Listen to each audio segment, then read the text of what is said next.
All right, first video on the channel. I post a little bit on TikTok. We're just now starting a YouTube channel, dropping some insanely free sauce right now. Like this is some valuable shit right here, okay? We got Stefanos, literally one of the top closers in the entire industry, has a 188% close rate. Didn't even believe this guy at first, but he showed me the spreadsheet, so he has proof to back it up. Stefanos, how we doing? Doing good, Markham. I appreciate you having me on the channel, man. Of course, bro. Of course. First video. I'm very excited for it. So So I just want to dive. What do you say? am I the first guest officially? You're the very first guest, bro. The first one ever. I'm honored. Thank you for that. Yeah, I of appreciate course, bro. I just want to dive honestly just right into it, bro. So tell us a little bit about yourself and how you even like stumbled across getting into sales. Because a lot of people coming out of high school, they don't know what path to take. They don't want to go to college and they want to start a business and just kind of break down what made you pick sales. it. Man, it's a long journey. I mean, overall, ultimately, I love to say that it was just, snap my fingers and things were easy.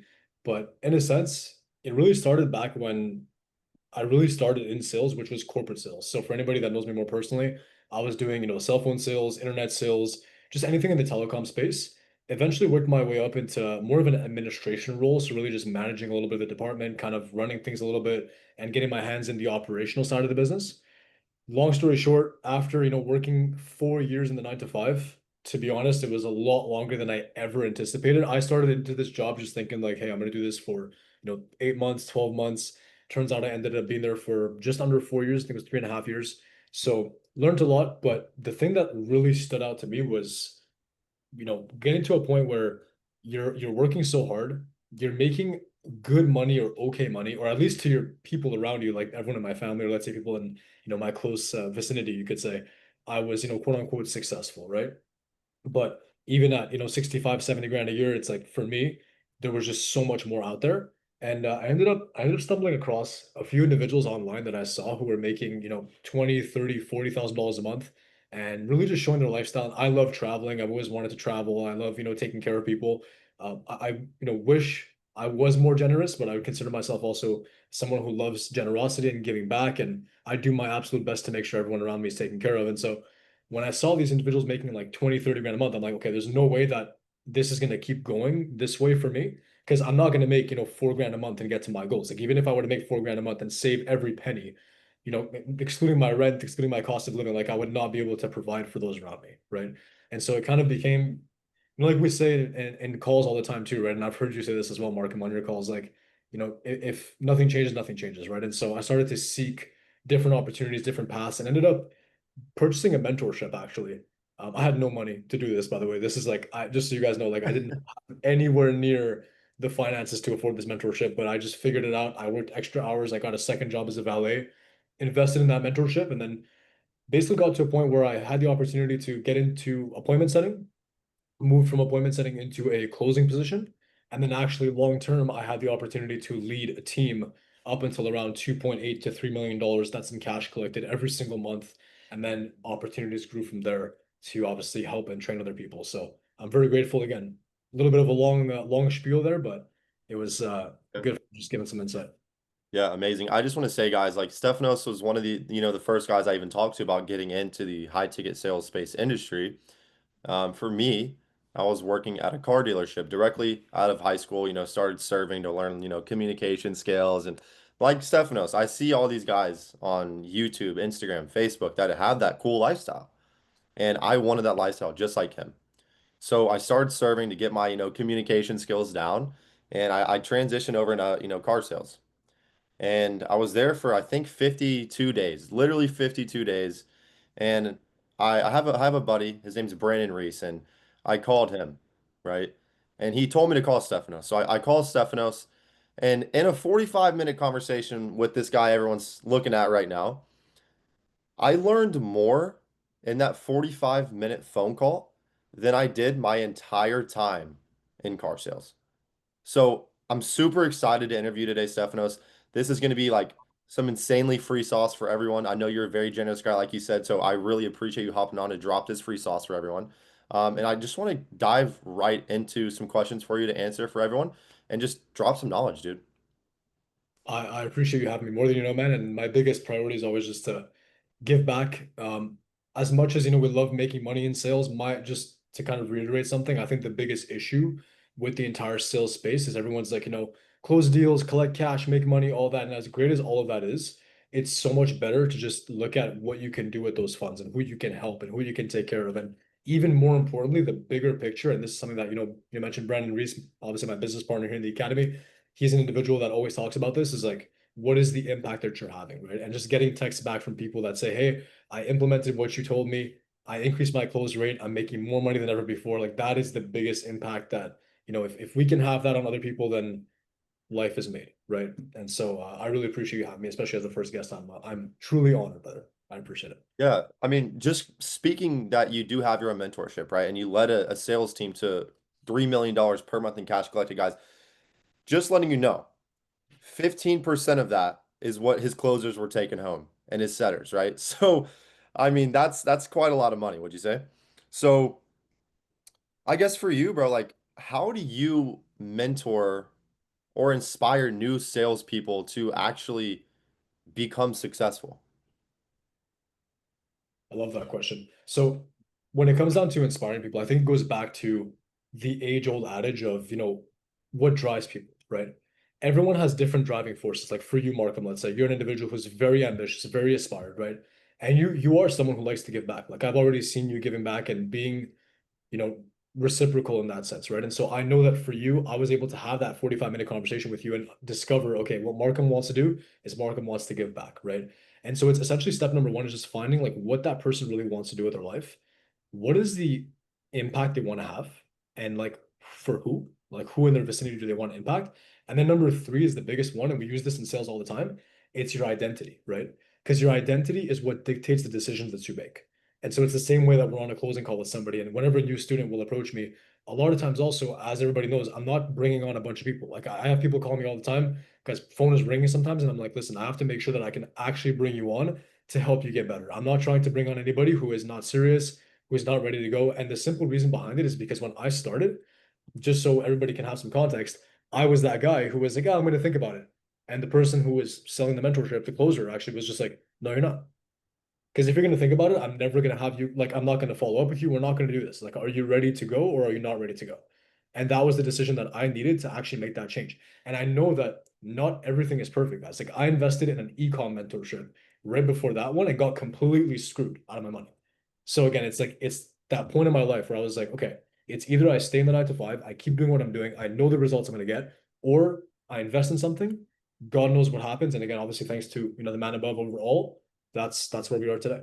So it's identifying the driving purpose behind what people want and what people need. And kind of just to go back to your identity belongs in the decisions you make.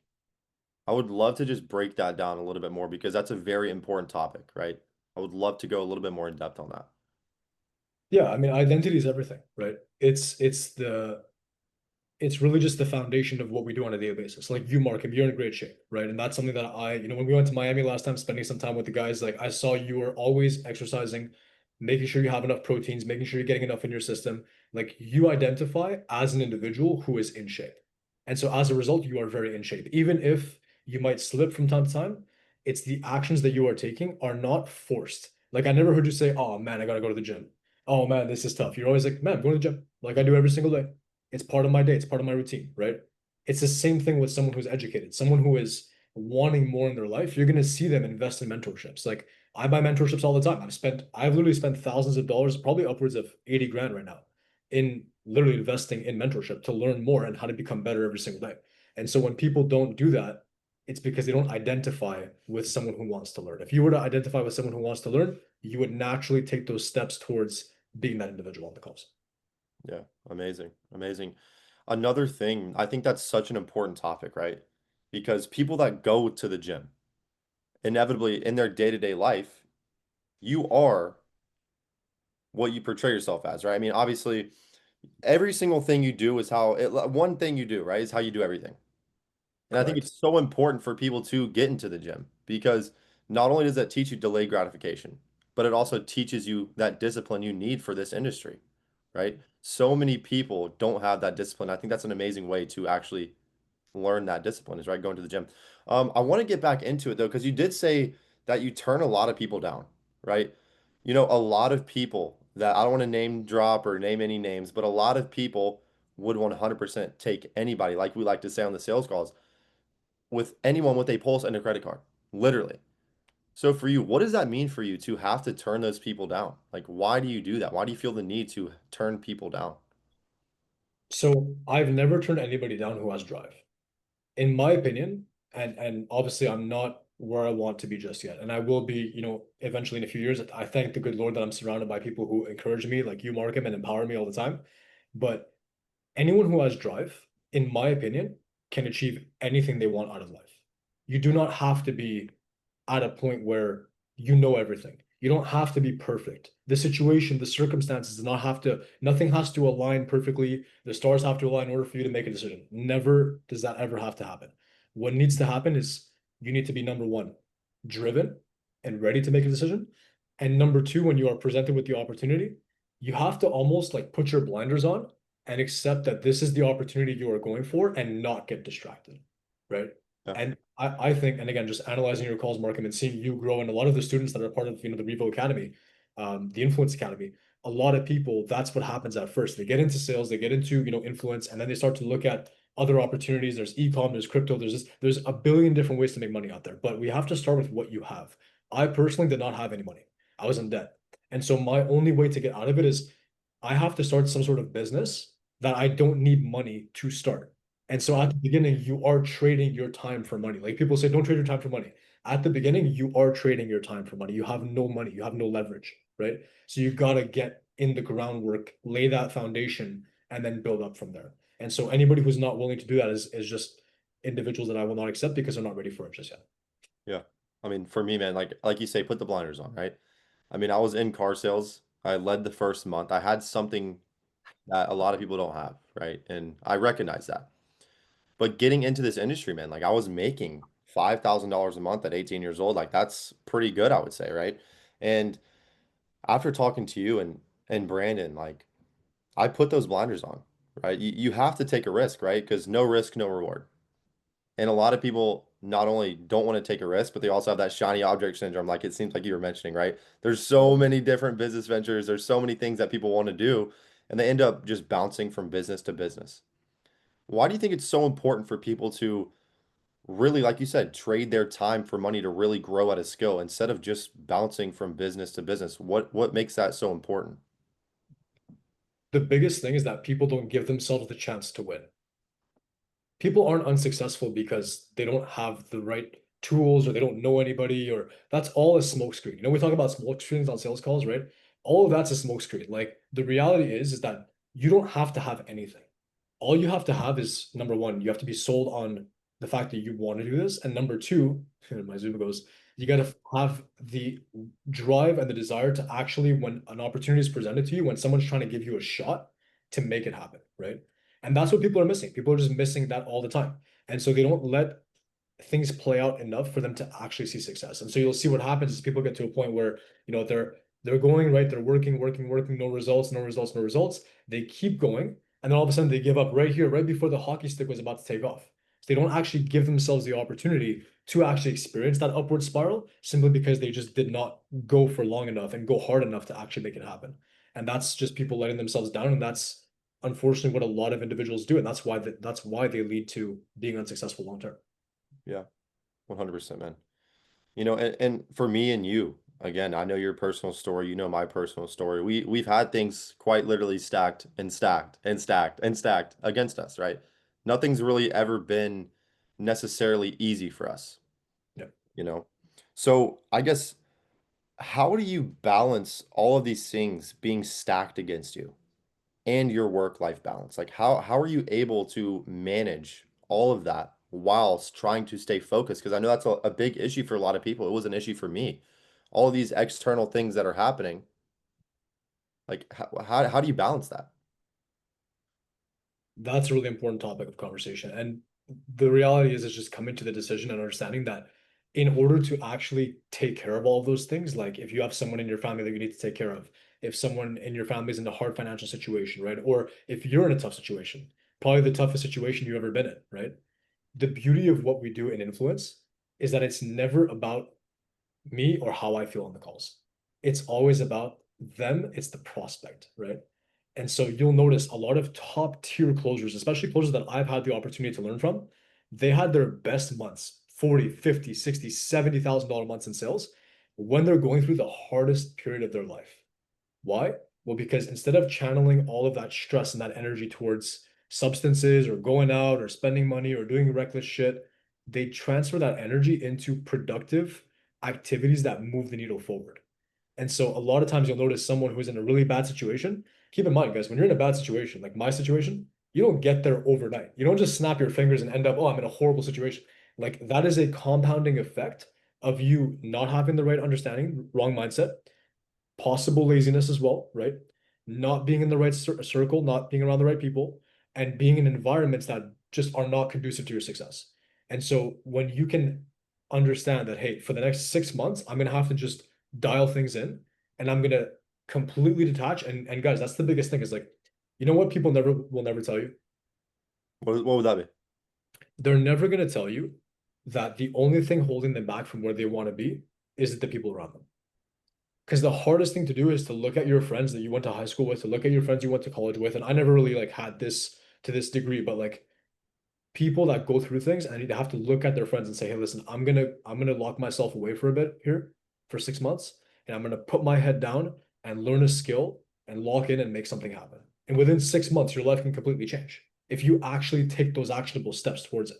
But again, it's hard to say to those old friends, hey, I'm not gonna go clubbing this weekend. Hey, I'm not gonna go out this weekend. Hey, I'm not gonna do instead, I'm gonna review my calls. I'm gonna get with my mentor. I'm gonna get into a mentorship. And the first mentorship I got into, like I'll tell you, Mark, I'm like, I know you know this story, but first thing a very close friend of mine said to me, he was like, who would pay $6,000 to get into real estate, to get into mentorship? Like, why are you even going to do that? And it's like, these individuals who tell you this stuff, they're still working the same jobs they were working 3 years ago. I've been in this industry for 18 months. So just to show you again, and I'm still so far from where I want to be, but just to show you the growth, seeing your growth, Markham, in 3 months, like from where you came from to who you are now to where you're going, this stuff is so substantial. Yeah, 100%, man. You know, like you said, your life can definitely change in 6 months, right? I mean, me 6 months ago, like you said, I mean, I don't, you didn't even know me 6 months ago, but completely different person than I am now. And I want to mention the topic of mentorship because ultimately that's what we sell, right? And we believe in it, right? You know, I was one of those people that probably was one of those guys, why would you pay $6,000 to get if you don't have somebody that is in the position you want to be in around you, inevitably you will never be in that position. You have no one to learn from. And while you can do it on your own, Stefanos, how much easier is it and how much quicker can it be done if you have somebody to tell you the exact steps that need to be taken in order to become successful? Like how much easier is that? I think this is an important topic as well because it's so much easier, not because the actual journey is easier. Like I would argue, Markham, your journey was harder than mine. It's not easy by any means. But all a mentorship does is it shortens the time horizon between you and your goals. So for example, if it takes got a bunch of calls here, guys. If it takes, right, 6 months to do something, truth is, guys, is the school system and a lot of the systems that we're in always tell you you got to wait 6 months, you got to wait a year, you got to finish this first, and then you go on to this level. The truth is, guys, if you do what makes money today, you will make. Guys, give me a second. If you do what makes money today, you will make money this afternoon. No question, absolutely no questions asked, right? So always keep it in the back of your head, guys, is that you are blessed to have a packed calendar as a closer. You are blessed to have people calling you every 5 minutes. You are blessed to have leads coming through the system. You are blessed to be, if you're in a sales role as an appointment center, to have leads to dial, an abundance of leads and closers. And you are blessed to have all of that. All of the stress that you feel on your shoulders, you are blessed to have every single moment of it. Because without it, there is no success. It's Yeah. part of Yeah. So I really appreciate you just dropping that knowledge on us and kind of we've already really covered what it takes almost to actually be successful in this industry, right? I want to dive a little bit deeper into for the people at home that are already in high ticket sales.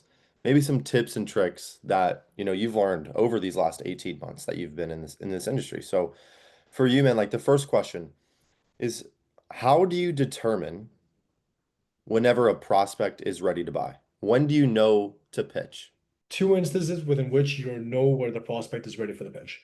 Number one, they have to be sold on the idea of change.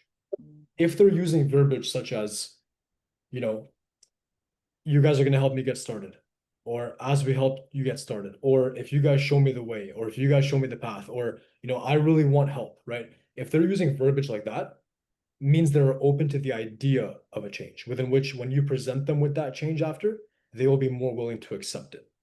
If people are saying things such as, yeah, not, we'll have to see, and I'm gonna go from there. Or I'll gauge things from that point on.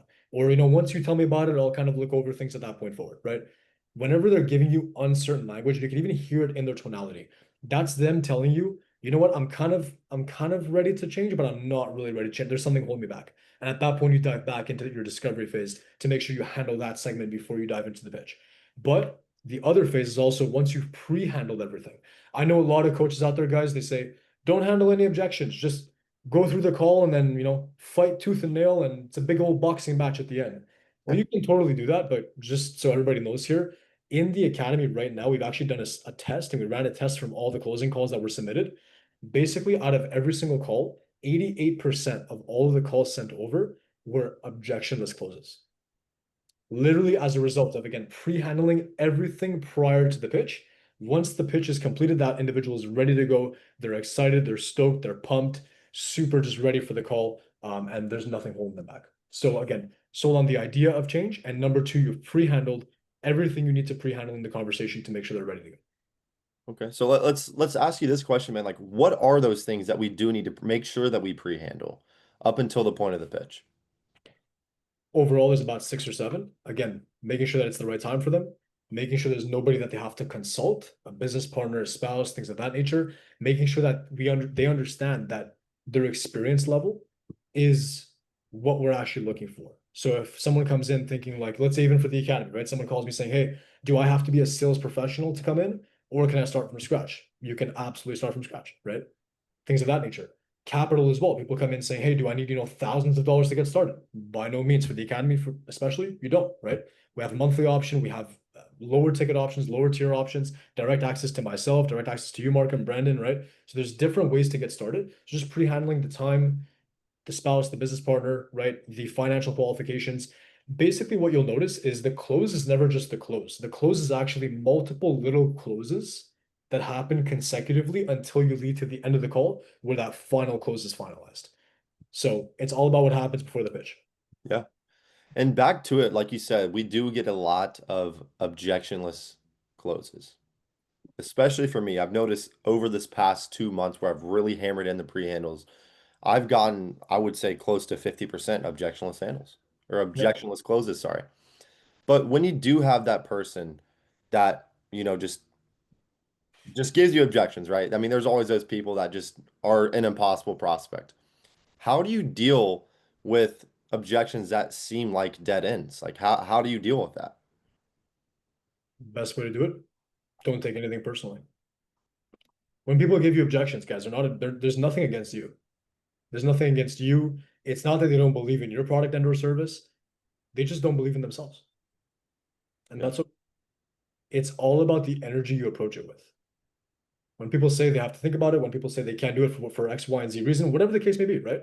Just always remember that is an objection that is holding them back from their success and not holding you back from your success, because you are going to absolutely crush it. If you show up every single day and you want opportunity, you will be able to convey that to other individuals and they will want opportunity. And if other people are not ready for opportunity, that's totally fine. But the way you're detached from the outcome and focused on their success is what allows you to close those people that are deemed impossible closes, for example. Yeah.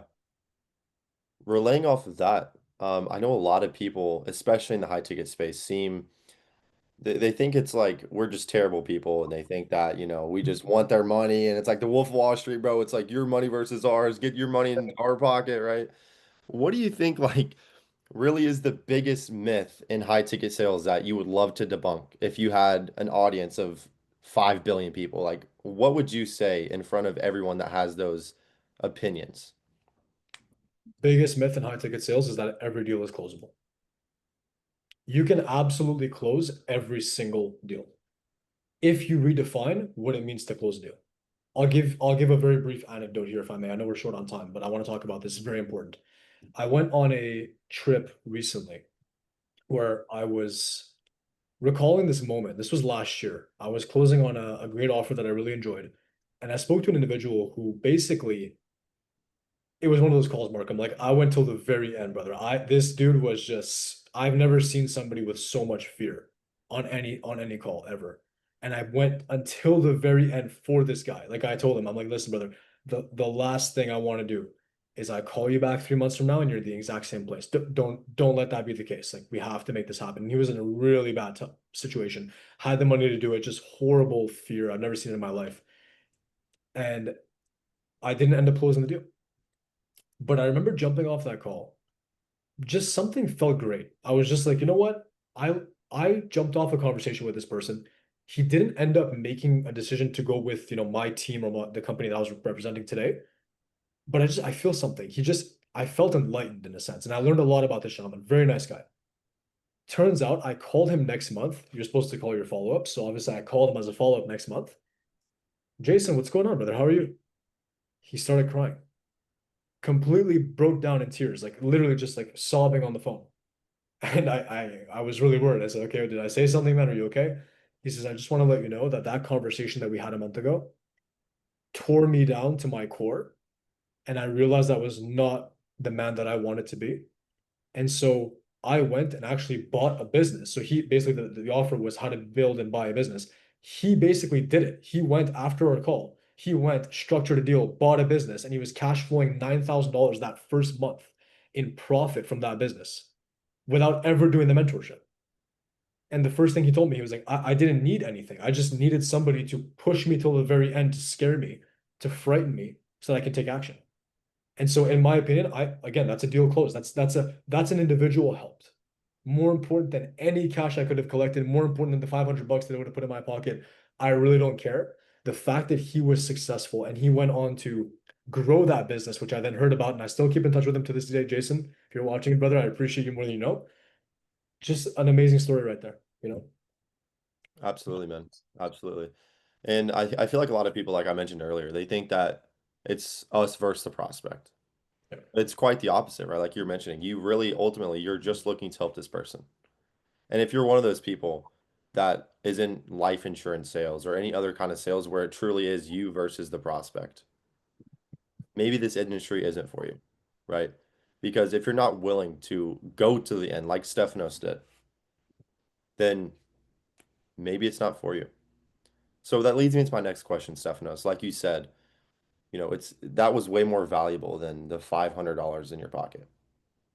What motivates you beyond money, man? Like what is it that you would rather have than money? This stems from a belief that I have, and I don't like talking about, kind of my situation too much, but the belief that I have is that every single waking moment that you have on this earth, like every breath that you take, you should be taking that time and doing everything in your power to make everyone around you more successful in every aspect. If you are not investing in other people, investing in their growth, in their success, in your family, in the individuals around you, your friends, like your job for that individual who said 2 years ago that this was going to be bullshit and this was not going to work. Just so everybody knows here, I ended up training him and he is now on an offer doing amazing things. Right. That is what I strive towards. I strive towards waking up every single day. And despite whatever happened, or irrespective of what others might have thought prior or done, I think the beauty of life is change. Life is malleable. Life is something that you don't have to accept what is placed in front of you. Like Mark, in your situation, you don't have to accept that situation at face value. You can change it, and that's what you're doing every single day. And so I'm inspired by entrepreneurship. I'm inspired by people who go out there and build something for themselves. Why? Because that's what life is all about. We're meant to create. And sales is just a creation game. It's a game of creation and adaptation and changing and being able to roll with the punches and not being afraid. So that's really what drives me. That's amazing, man. That's amazing. When I first came in here, like you said, I was pretty much a completely different person, right? Just completely changed. And you helped me make that change. A big thing that I've learned over, the last few months that I've been doing this is rapport building is so huge, right? If you don't have that skill of building rapport or confidence, right, then more than likely your sales aren't going to be where they, could be. So for everyone at home that might be a shy kid or might not like to talk to people or doesn't feel very confident about themselves, how would you tell them or show them how to build that skill of becoming more confident? It comes from putting in the work. Long before I was ever on the phones as a closer, I was a valet. I've done construction work. I swept floors in a restaurant. I served at coffee shops where I was scolded by people who said, I wouldn't do things with my life. I was scolded by individuals. I was scolded by the owner of coffee shops for, hey man, you just don't got it. You just don't have it, right? It's all of that that builds character. It's the gym every single day, Markham. It's the workouts that you put in. Like I see how you work out. You train like a soldier. Those workouts that you put in every single day, those runs, those moments where you want to stop and you want to give up and your mind is telling you like just stop doing it and you keep going forward, that is what builds resilience. That is what builds you into an individual who, when you get on the phone with somebody and that person says words to you that are not ideal, words aren't going to hurt you. Oh, cool. I hear you. Let's work it out. Right? You're not afraid of anything because you're bulletproof. You have to have a bulletproof foundation first to then have a bulletproof conversation afterwards. Yeah, a lot of people think that how you build that confidence is through continuously doing sales, but I do not believe that. I think it's what you do in your day-to-day life. Like, hey, let's go walk up to this random guy at the gas station and start a conversation. Hey, let's go walk up to the guy at the golf course and start a conversation, right? And that alone has helped me build that amazing rapport skill that I think honestly is my strongest skill that I have, right? And at Yes. the beginning, man, like it was the complete opposite. Like I wasn't that guy. So for everyone at home listening, doing things in your day-to-day life to build yourself will ultimately build your close rate, right? So that's absolutely amazing, Stephanos, and I really appreciate you jumping on with me today. It's been amazing thus far. Hopefully, some people at home have learned a good share of information here. Stephanos, for everyone at home, like I said, I really appreciate you being on. Where can everyone find you on socials or wherever it may be? Yeah, for sure. I mean, Instagram, it's Stefanos Influence underscore, right? So again, my name is Stefanos Influence. For anybody who wants to learn about how, they can get into the space and see if, I can help train them. Again, Markham, if you can help train them, Brandon as well. That's joinrevoacademy.com. I think we'll probably end up posting that in the Yeah, description. But if you could post that again, join revoacademy.com. For anybody who wants to actually WhatsApp me or call me directly, again, I'm actually going to give my cell phone number in the description as well. So for anybody who needs any help, I have two phones always available. That is another big thing is your best ability is your availability. So the more available that you can be, the more people you can help. So I'm an open book for anybody who wants to chat and anybody who wants to learn about how they can get into the space. Feel free. awesome, man. Well, I really appreciate you jumping on with us. And hopefully we'll have another one very soon. We're going to be in Miami together very soon as well. So hopefully we can Forward to it. have another chat. And yeah, man, I really appreciate it. Appreciate it, brother. Thank you, Markham. And again, thanks for having me.